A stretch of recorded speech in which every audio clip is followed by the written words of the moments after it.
Ma question, c'est à partir du moment où le président des États-Unis, on l'avait vu, avait dit si Bachar el-Assad utilise les armes chimiques contre la population civile, nous interviendrons.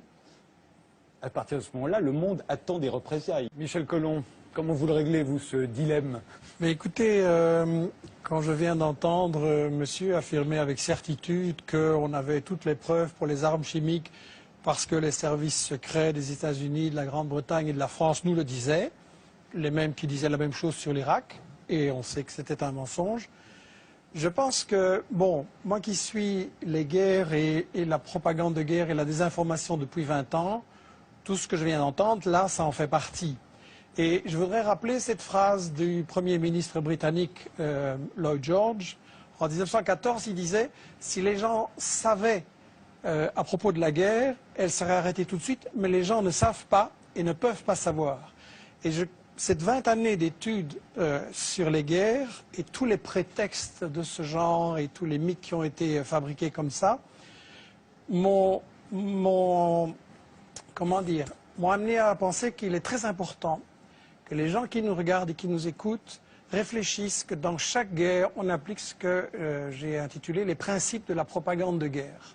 On ne peut pas évidemment dire qu'on fait la guerre pour le pétrole, pour le gaz, pour le fric, etc. Donc il faut travailler l'opinion publique, premièrement en cachant les intérêts, et je m'excuse, la question de la Syrie c'est très simple, il y a du pétrole, il y a du gaz, il y a des gazoducs, il y a des projets énormes en dessous de la Méditerranée qui intéressent Israël, tiens, et quand on voit que Total et le Qatar maintenant en Libye se partagent le gaz, ben, il ne faut pas faire un dessin. Le deuxième grand principe de la propagande de guerre, c'est de cacher l'histoire.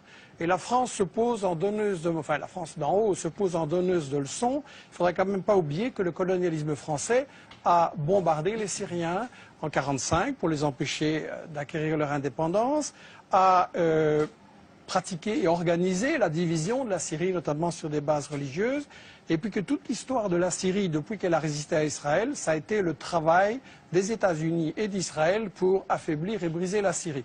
Et Roland Dumas disait il n'y a pas longtemps qu'il y a 2 ans, on lui avait dit à Londres, on prépare quelque chose contre la Syrie, est-ce que tu veux en faire partie? Il avait dit non, 2 ans avant les manifestations.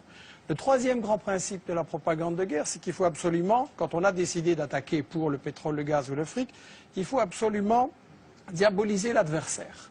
Et donc là, on a droit à toute une série d'histoires. Et celui qui dit, moi je sais, qui dit ici, je sais tout ce qui se passe en Syrie, je n'ai aucune certitude, pour moi c'est un charlatan. Je pense qu'il n'y a pas de guerre propre, je pense qu'on a vu des atrocités des deux côtés. Et je pense que quand on se réclame de la justice, dire avant toute enquête, je sais qu'il va falloir faire quelque chose et je sais qui est coupable, c'est pas sérieux. Un tribunal qui jugerait comme ça ne serait pas accepté. Sur la question des armes chimiques, c'est évidemment intolérable. Je voudrais juste poser la question à ceux qui connaissent bien les États-Unis. Quel est le pays dans l'histoire qui a le plus utilisé des armes chimiques, biologiques et bactériologiques? Sinon les États-Unis, avec 250 kilos d'armes chimiques balancées sur le Vietnam et maintenant encore des bébés qui naissent comme des monstres. Et dans toute une série d'autres pays. Donc si Obama trouve que les armes chimiques c'est intolérable, il ne doit pas aller très loin pour punir les coupables. Le quatrième grand principe de la propagande de guerre, c'est qu'il faut toujours se présenter comme défendant les victimes. On fait toujours des guerres soi-disant humanitaires. Mais là, la mèche a été vendue hier ou avant-hier, je ne sais plus, par Bernard Kouchner, qui est un pro-interventionniste, et qui a dit devant une télé française, bien sûr que le but c'est de renverser Bachar el-Assad, mais il faut un habillage diplomatique. Ça veut dire qu'on n'est pas là pour défendre les Syriens, parce qu'en réalité c'est une guerre qui a été provoquée par les États-Unis et leurs alliés dès le départ, comme Roland Dumas l'a dit. On n'est pas là pour protéger les victimes et pour les empêcher. Au contraire, on veut qu'il y en ait plus pour avoir un prétexte d'intervenir. Et je tiens à rectifier les mensonges qui ont été dits. Le gouvernement syrien est parfaitement d'accord de négocier. Et ce sont les États-Unis, la France et le Qatar qui ont dit non, on ne négocie pas, on veut gagner militairement sur le terrain. C'est-à-dire que Bachar el-Assad a dit qu'il voulait bien négocier. Oui, tout à fait. Et le cinquième et dernier principe de la propagande de guerre, très brièvement, c'est qu'il faut monopoliser le débat et empêcher les opinions adverses. Et donc, on a dans les médias français un alignement sur cette propagande que vous avez montrée là au début. Et quand M. Hérault s'amène en disant j'ai la preuve sur les armes chimiques et qui commence par répéter dans son discours pendant des minutes et des minutes tout ce que tout le monde sait et que personne ne nie, et puis qu'à la fin il dit les services secrets m'ont dit que c'est Bachar, il n'y a aucun journaliste pour dire oui mais les preuves un peu sérieuses s'il vous plaît.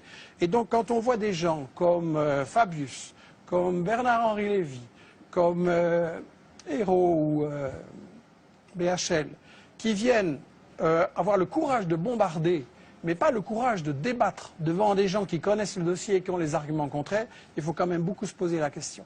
Et j'insiste sur cette question des 5 principes de la propagande de guerre, parce que, et ce sera ma conclusion, l'année prochaine, vous risquez peut-être de m'inviter sur l'Iran, ou sur l'Algérie, ou sur le Venezuela, ou le Congo, ou l'Érythrée, ou le Zimbabwe, et ça va être chaque fois la même comédie, chaque fois avec les mêmes arguments.